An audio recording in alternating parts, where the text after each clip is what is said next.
दोस्तों, थैलेसीमिया एक ऐसी बीमारी है जिसे लेकर समाज में कई तरह की गलतफहमियां फैली हुई हैं। हाल ही में स्वास्थ्य मंत्रालय ने इन अफवाहों को दूर करने के लिए कुछ बेहद जरूरी बातें साझा की हैं। सबसे पहले आसान भाषा में समझते हैं कि थैलेसीमिया क्या है। यह खून से जुड़ी एक बीमारी है। इसमें शरीर में हीमोग्लोबिन, जो ऑक्सीजन पहुंचाने का काम करता है, ठीक से नहीं बन पाता। यह कोई इन्फेक्शन नहीं है, बल्कि एक आनुवंशिक बीमारी है जो माता-पिता से बच्चों में आती है। मंत्रालय ने साफ किया है कि लोग अक्सर थैलेसीमिया को लेकर डरे रहते हैं, क्योंकि उन्हें सच नहीं पता होता। मिथक एक क्या कहती है? मिथक एक बताती है, थैलेसीमिया छूने से फैलता है। अब बात करते हैं सच क्या है। यह बिल्कुल गलत है। थैलेसीमिया कोई छुआछूत की बीमारी नहीं है। यह न तो साथ खाना खाने से फैलती है, न हाथ मिलाने से, और न ही साथ रहने से। यह केवल जिन्स के जरिए माता पिता से बच्चों में ट्रांसफर होती है। अब बात करते हैं दोस्तों मिथक नंबर 2। फिट दिखते लोगों को जांच की क्या जरूरत है? सच्चाई यह है, यही सबसे बड़ा धोखा है।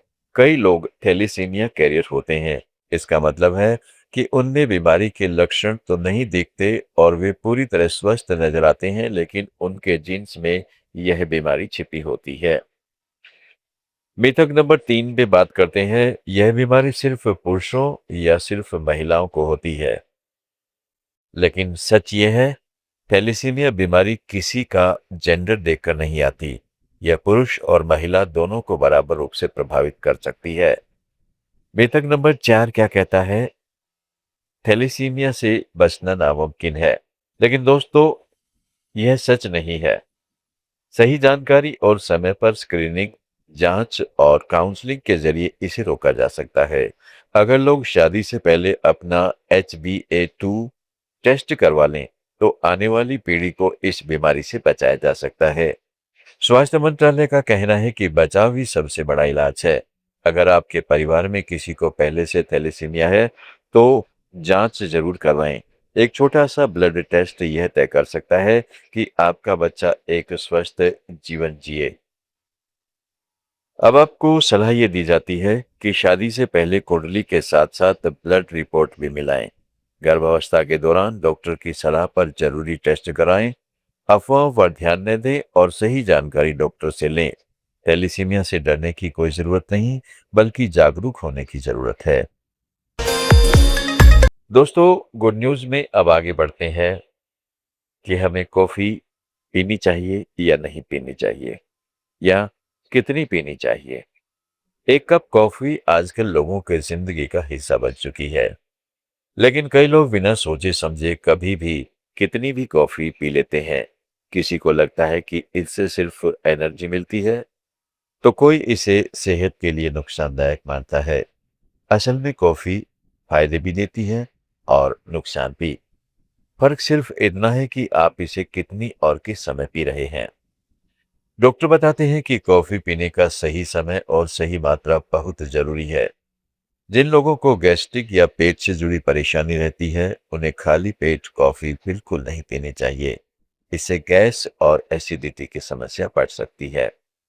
डॉक्टरों के अनुसार कॉफी पीने का सबसे अच्छा समय ब्रेकफास्ट से करीब 30 मिनट पहले, ब्रेकफास्ट के साथ, या फिर ब्रेकफास्ट और लंच के बीच होता है। सुबह करीब 11 बजे का समय कॉफी पीने के लिए बेहतर माना जाता है।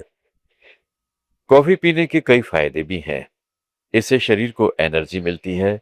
यही वजह है कि जिम जाने वाले लोग अक्सर वर्कआउट से पहले कॉफी पीते हैं, ताकि एक्सरसाइज के दौरान एनर्जी बनी रहे। कॉफी शरीर में सेरोटोनिन और एंडोर्फिन लेवल बढ़ाने में मदद करती है, जिससे मूड भी अच्छा रहता है।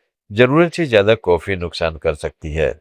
डॉक्टरों के अनुसार अगर रात में सोने से पहले कॉफी पी जाए, तो नींद आने में परेशानी हो सकती है।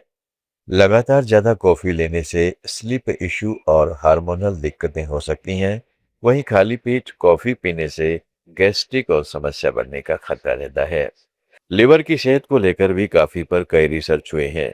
अगर कॉफी को सीमित मात्रा में लिया जाए, तो यह लिवर को बेहतर बनाने में मदद करती है। रोज 1 या 2 कप कॉफी लेना ठीक माना जाता है। दिन भर में करीब 200 से 250 मिलीग्राम तक कॉफी लेना सही रहता है। अगर इसे कप के हिसाब से समझें तो दिन में 1 से 2 कप काफी पर्याप्त है। डॉक्टर बताते हैं कि कॉफी का फायदा तभी है जब उसे मॉडरेशन में लिया जाए। इससे मूड बेहतर रहता है और शरीर एक्टिव महसूस करता है। लेकिन ज्यादा मात्रा में लेने पर नींद की परेशानी, गैस्ट्रिक और डिहाइड्रेशन जैसी समस्याएं हो सकती हैं। कॉफी पीने का सही तरीका भी है। कोशिश करें कि कॉफी में शुगर कम हो। ज्यादा चीनी डालने से इसके नेगेटिव इफेक्ट्स बढ़ सकते हैं। लोग मिल्क कॉफी या अमेरिकानो दोनों ले सकते हैं, लेकिन शुगर कम रखना जरूरी है। डॉक्टर कहते हैं कि कई लोगों में कॉफी पीने के बाद बीपी बढ़ जाता है, जबकि कुछ लोगों में डिहाइड्रेशन की वजह से बीपी लो भी हो सकता है। अगर शरीर में पानी की कमी है और ऐसे में कॉफी पी जाती है तो डिहाइड्रेशन और बढ़ सकता है। इसे बचने के लिए कॉफी पीने से करीब 15 मिनट पहले एक गिलास पानी में 1 चम्मच नमक डालकर पीना या नींबू पानी पीना फायदेमंद हो सकता है। फिट इंडिया में आज इतना ही। जुड़े रहें लेट्स बाइक के साथ। आप सुन रहे थे let's mic more than radio. Follow कीजिए हमें हमारे सोशल मीडिया प्लेटफॉर्म्स पर। It's time for news. It's time for more than radio. Presenting the first radio news app, Let's Mic.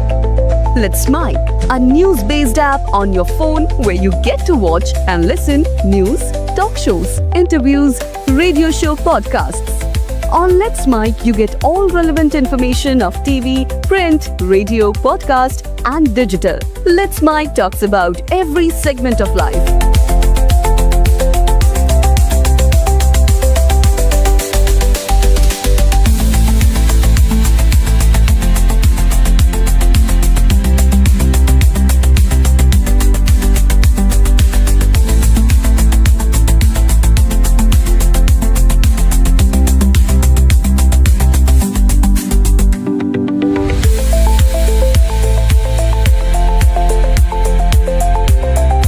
Download the app now from Play Store. Available both on Android and iOS mobile phones.